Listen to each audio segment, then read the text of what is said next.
ఒకానొక కాలంలో ప్రాచీన బర్హి అనే రాజు ఉండేవారు. ఈయన అనుకునేవారు, ఈ శరీరమే శాశ్వతం. నేను ఎప్పటికీ ఈ భూమిపై ఉండిపోతాను. నేను ఎలాంటి మార్గంలో సంపాదించినా అడిగేవారు లేరు అని అజ్ఞానంతో జీవితం గడిపేస్తున్నాడు. ఒకరోజు నారద మహర్షి ప్రాచీన బర్హి దగ్గరికి వచ్చి ఇలా చెబుతున్నారు. పూర్వకాలంలో పురంజనుడు అనే ఒక రాజు ఉండేవాడు. ఈయన వెనకాల అవిజ్ఞాతుడు అనే స్నేహితుడు ఉంటాడు. కానీ పురంజనుడికి తెలీదు. ఎప్పుడూ వెనక్కి తిరిగి చూడడు. అందుకని ఆ మిత్రుడు మాట్లాడడు. కానీ ఏమి చేస్తున్నా చూస్తూ ఉంటాడు. పురంజనుడు తనకి నచ్చిన కోట, రాజ్యంలో నివాసం ఉండడానికి కోటని వెతుకుతున్నాడు. బ్రహ్మాండమంతా చూశాడు. ఎన్నో కనపడ్డాయి. కానీ ఏదీ నచ్చలేదు. చివరికి ఉత్తర దిక్కున ఒక అందమైన వనం కనబడింది. అందులో అందమైన పెద్ద చెట్లు, పూలు, పక్షులు, సరోవరాలు, ఒక పెద్ద కోట, దానికి ఒక మేడ, రాజమార్గం, రత్నాలతో ఉన్న వేదిక, ఎన్నో భవనాలు, ఉయ్యాల, సాత్వికంగా ఉండే క్రూర జంతువులు, ఇలా ఎన్నో ఉన్నాయి. పురంజనుడు అది తన నివాసం చేసుకోవాలని లోపలికి వెళుతుంటే ఒక అందమైన స్త్రీ కనబడింది. ఆమె తల వెనకాల 5 తలల పాము, పక్కన 11 మంది కాపలా కాసే సేనాపతులు, ఒక్కొక్క సేనాపతికి వెనుక 100 మంది సైనికులు ఉన్నారు. ఆమెని చూసి, నువ్వు ఎవరు అని అడిగాడు. నేను ఎవరో నాకు తెలియదు. నా తల్లిదండ్రులు ఎవరో తెలియదు. నేను ఎప్పటి నుంచో ఇక్కడే ఉంటున్నా. అదిగో ఆ కోటలో ఉంటా. నువ్వు యవ్వనంలో ఉన్నావు. నా పేరు పురంజని. నువ్వు పురంజనుడివి.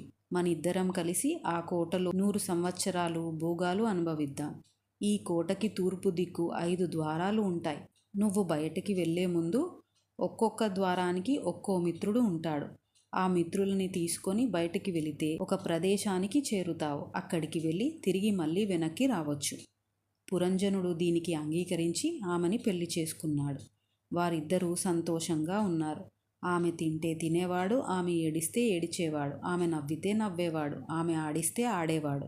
అలా కాలం గడుస్తుంది. ఇది వింటున్న ప్రాచీన బర్హి ఏమీ అర్థం కాక అలా చూస్తున్నారు. నారదులు అన్నారు, ఇందులో పురంజనుడు అంటే మనిషి. కాలగతిలో ఈ శరీరాన్ని విడిచి వేరొక శరీరం వెతకాలి. అందుకని శరీరం అంటే కోట.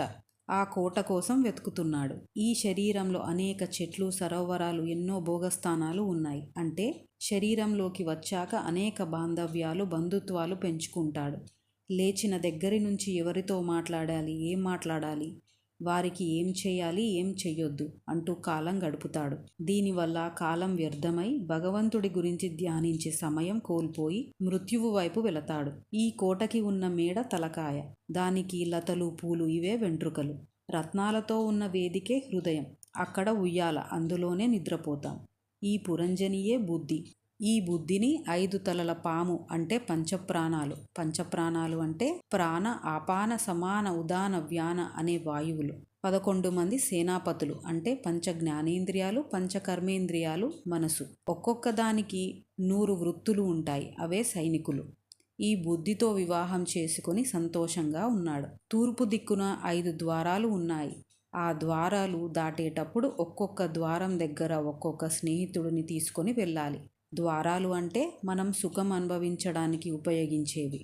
మొదటి ద్వారం 2 కళ్ళు, వీటితోనే బయట ప్రపంచం చూస్తాం. ఒక కన్ను పేరు కబ్జోత, రెండవ కన్ను పేరు అవిర్ముఖి. ఈ 2 కళ్ళకి 2 స్నేహితులు, జుమంతుడు, మిత్రుడు. జు అంటే కాంతి, మిత్రుడు అంటే సూర్యుడు.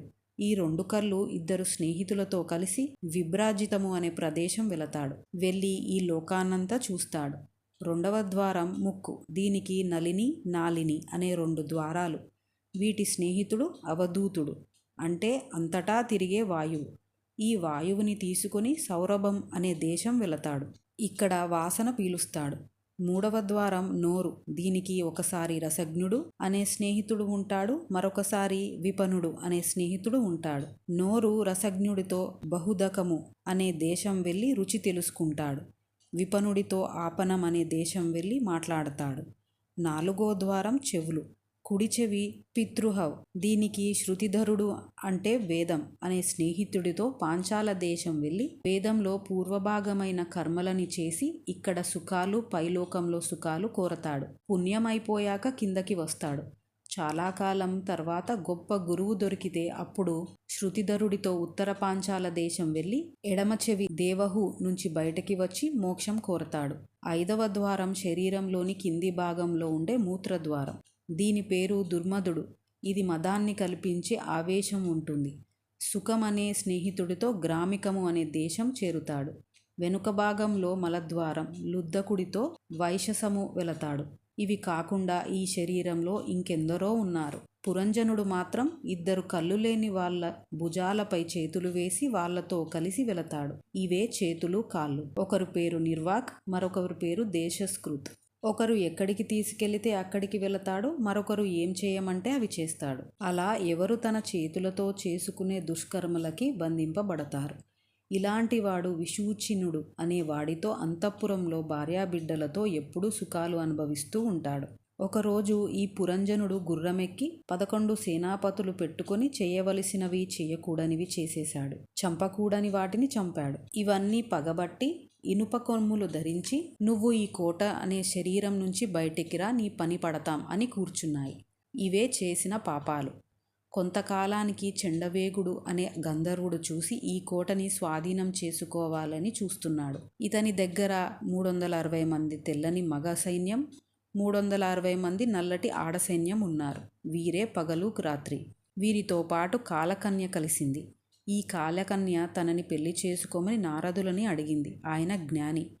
జ్ఞానులకి కాలంతో సంబంధం లేదు కాబట్టి ఆయన అన్నారు, నాకు అక్కరలేదు, నేను చేసుకోను. నువ్వు యవనుల నాయకుడు భయుడి దగ్గరికి వెళ్ళు. కాలకన్య భయుడి దగ్గరికి వెళ్ళి పెళ్లి చేసుకోమంది. భయుడు అన్నాడు, నువ్వు నాకు చెల్లెలు లాంటి దానివి, నిన్ను పెళ్లి చేసుకోలేను. నాకో తమ్ముడు ప్రజ్వలుడు ఉన్నాడు. నువ్వు వాడు కలిసి దేవగుప్తము అనే పని చెయ్యండి. ఎలా జరిగింది అని లోకంలో ఎవరూ కనిపెట్టలేరు. ఈలోపు నువ్వు జరగా అందరినీ పట్టుకో. ఈ జర అనేదే వృద్ధాప్యం. జర వచ్చాక భయుడు తన యవనులతో వస్తాడు. యవనులు అంటే భయం, బెంగ, రోగాలు. ఆఖరున ప్రజ్వలుడు వచ్చి పటుత్వం పోగొట్టి జర నిశ్శబ్దంగా కోటలో నుంచి పురంజనుడిని తోసేస్తుంది. ఆఖరున పురంజనుడితో పాటు 5 పడగల పాము అయిన పంచప్రాణాలు పోతాయి. ఈ కోట కాలిపోతుంది. ప్రాచీన బర్హి ఆశ్చర్యపోయి నారదులతో అన్నాడు, నాకు నా శరీరంపై ఉన్న మోహాన్ని పోగొట్టారు. ఇప్పుడు నేను ఏమి చెయ్యాలి? నారదులు అన్నారు, నువ్వు చేయవలసినవి 2. ఒకటి భాగవతుల సాంగత్యం, 2వది భగవంతుడిపై భక్తి పెంచుకో. ఓం నమో భగవతే వాసుదేవాయ నమః.